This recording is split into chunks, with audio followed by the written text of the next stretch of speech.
Have you ever felt like no matter how many grammar books you read or vocabulary lists you memorize, your English still doesn't flow naturally? Like you understand the rules, but your speaking is stiff, your thoughts don't come out smoothly, and listening to natives feels like decoding a puzzle? That's because language isn't just rules, it's rhythm, tone, and context. And the best way to absorb that? Through real stories. Stories let you experience English the way it's actually used, in life, not just in textbooks. One of the most effective ways to learn English is through immersive storytelling. It gives your brain patterns, emotional memory, and rhythm, just like a native learns growing up. And that's what we're doing right now. So before we jump into today's story, make sure you're subscribed.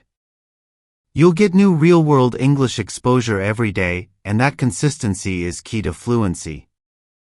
Let's go! I was 20 years old when I moved to Barcelona for a summer job.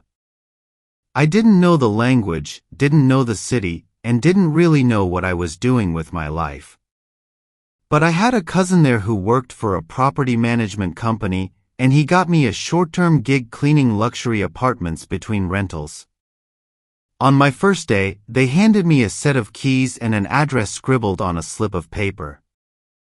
The neighborhood looked expensive, the kind where cafes serve sparkling water automatically and everyone walks small dogs.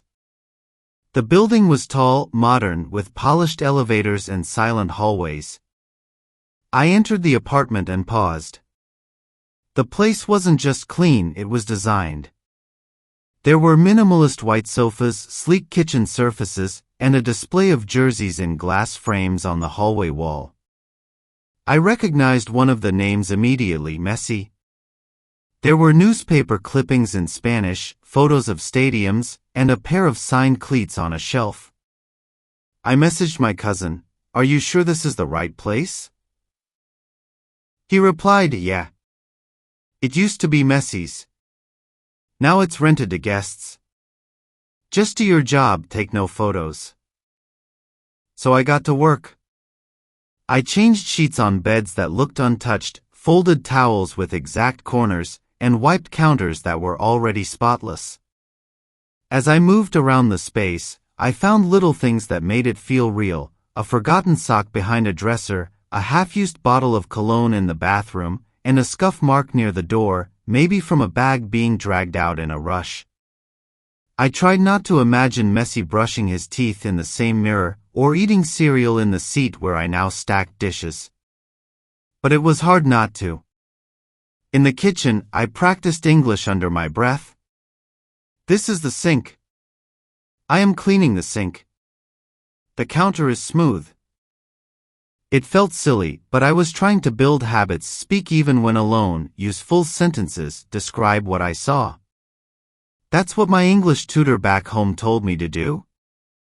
I found a box of old magazines under the coffee table, Spanish, Catalan, and one in English. I flipped through the English one during my lunch break, circling words I didn't know: modest, deformer, renovated. I wrote them down and said them aloud a few times, trying to make them stick.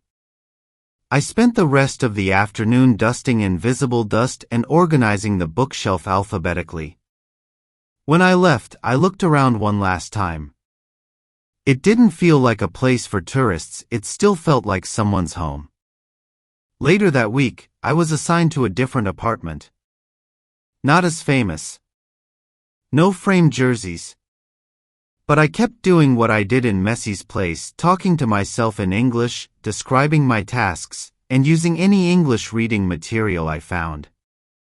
My cousin laughed when I told him, "You're turning cleaning into a language lesson." And he was right. I was.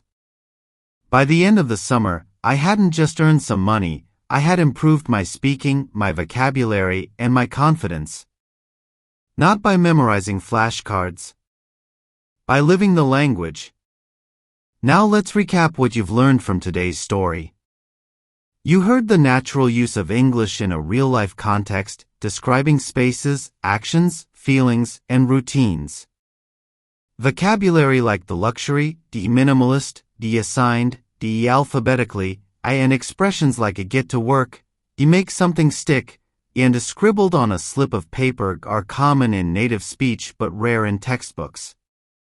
You saw how simple habits, like narrating what you're doing or reading real English material casually, can build fluency faster than isolated grammar drills.